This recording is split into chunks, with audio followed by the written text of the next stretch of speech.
Hi, welcome to Low Carb Me and You. I'm Alexander, and today we're making carbless carbonara. Years ago, my love for cooking was sparked by Italian cuisine, and since then it has stuck as my favorite food. Unfortunately, many dishes have an abundance of carbs. Two Italian staples, pasta and pizza, are off limits.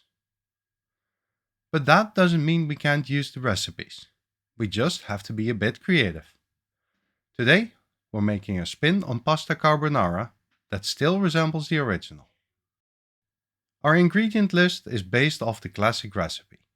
Traditionally, it calls for pancetta, but we recently made some beautiful smoked bacon, so I'm using that. Check out my smoked bacon 3 ways video to see how you can easily make your own. We also need a zucchini, our pasta replacement. Eggs, pecorino, or parmesan, or a mix of both, a garlic clove, some butter, sea salt, and freshly ground pepper. In this recipe, the zucchini makes for a great fake pasta. It's relatively neutral in flavor, and it holds up nicely to make zucchini tagliatelle. You can also use other vegetables, like green beans. Those pair nicely with the sauce as well. Cut your zucchini in half and remove the seeds. The center part will only fall apart during cooking and leave you with a bit of mush.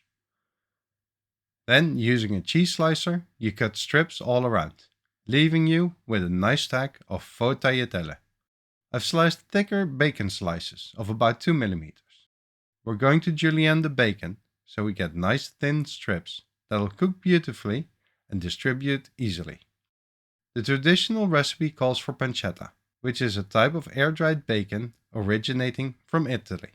You can use other kinds of bacon as well. Just don't be sacrilegious and use ham. The other ingredients require minimal preparation. Clean the garlic and cut it in half. Leave it in manageable pieces that you can remove later. Break the eggs in a bowl and whisk them completely. And then finally shred the pecorino. You want to shred the pecorino yourself, as store-bought shredded is usually a bit drier. And we want to make a creamy sauce, which requires that bit of moisture from the cheese. Don't use fatty cheese, such as mozzarella, as you'll get a stringy cheese omelette. Cooking the carbonara essentially consists of 2 parts. Waiting for the bacon to render nicely, and then bringing it all together. Put your bacon with the butter and garlic in a cold pan and start cooking at medium temperature. We want to get the bacon just slightly crispy on the edges, but still fairly soft. If you try to rush it, you'll have crispy bacon with all of the fat still in. So just take it slow to render all of that fat down. This will take somewhere between 5 and 10 minutes. It needs as long as it needs. It's ready when you hear a bit of a sizzle and you see those beautiful bacon bubbles. With a normal carbonara, this is where you'd add your freshly cooked pasta. But we still need to cook the zucchini, so remove the bacon and garlic from the pan, but leave the fat in. Discard the garlic. Now we're going to cook the zucchini until it's mostly cooked through. Just add it to the pan with the salt and pepper and cook it over medium-high heat. Stir regularly to give it an even cook. Once it's getting a bit translucent and soft, we're going to add back in the bacon. Mix it up before we make the sauce. Many carbonara recipes depend on cream to make it that typical carbonara sauce. But you really don't want to use that. Cooking the eggs and cheese the right way will give it a delicious creaminess that'll have you wanting more. Remove the pan from heat and add 3/4 of the cheese and the eggs. Now stir this through and keep moving it.